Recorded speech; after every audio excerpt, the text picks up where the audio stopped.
Peace, family. The hypocrisy of this country is incredible.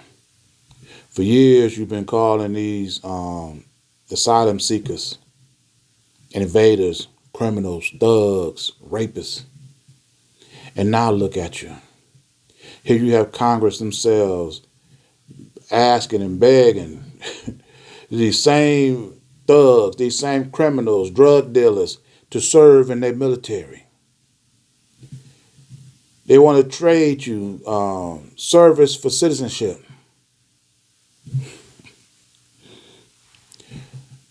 Let me speak to my asylum seeking brothers and sisters for a moment. Do not allow these people to come here and just offer you service for citizenship and that's it.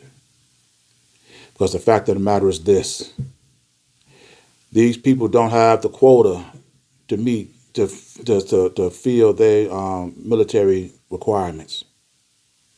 The sovereignty of this country is much more important than your citizenship. Because if they don't have an established fighting force, they won't have no country to offer citizenship to. So when they come to you with that offer, you counter with this. For every percentage that you get to serve in their army, their navy, their air force, their marines, you want 10 times that number of your people to be granted citizenship as well. Because you're not going to come here and risk your life for a country, and that's all it is. You're risking your life to improve not only the lives of yourselves, but your family and friends. We are not going to just sit back and let the people who serve be the people who benefit. Because if you do that, all they'll do is pick from the remaining left of you people to replace those just in case you don't happen to make it through your deployment. Throughout this country, there's communities where you got homes that's been abandoned, underserved. You can relocate your people to those communities. They can occupy these homes, repair the others, and if necessary, build new homes for your people. So that when you're through with your deployment, you have a community that you can go back to and continue your way of life just as if you hadn't left. You also demand that whatever percentage of people that you have that give citizenship, you want equal representation up in Washington. You don't want nothing asked or determined over your people unless you have your representatives there to get an okay on it. Period. You want autonomy over your people.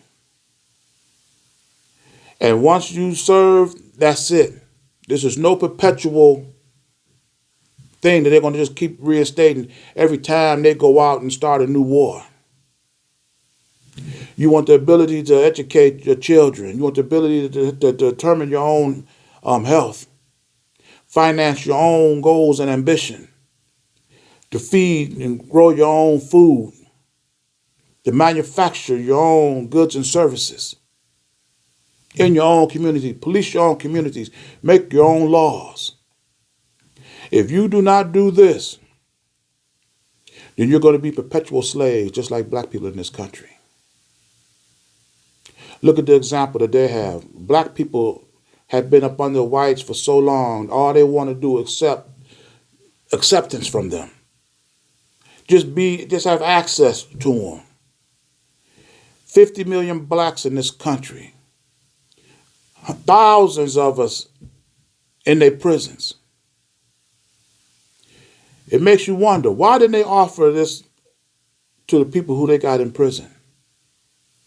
If you can offer citizenship to invaders, drug dealers, criminals, and thugs, why couldn't you offer this to the black people that you got in prison right now today?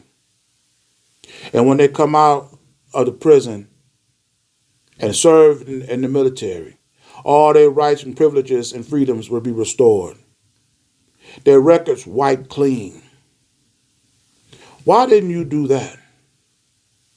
And see, and black people, while you busy serving in their military, working in their plants, turning millionaires, white millionaires into white billionaires.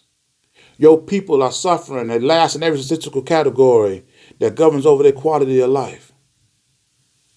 And you still participating in their army, their navy, their air force, their marines. You still participating in their Olympics.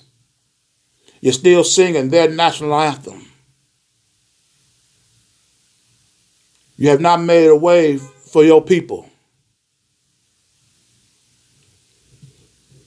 My asylum seeking brothers and sisters, if you don't want to learn, if you don't want to learn from your own history of white people, take a lesson from ours. And black people, when you sit back and see how these asylum seekers reap the benefits of this country that you have not seen in all the years we've been in this country, and they just get here yesterday, if this don't wake you up and stop listening to these same failed leaders that's put you in perpetual slavery for you and your children, and start listening to the new leaders, you have nobody else to blame but yourselves.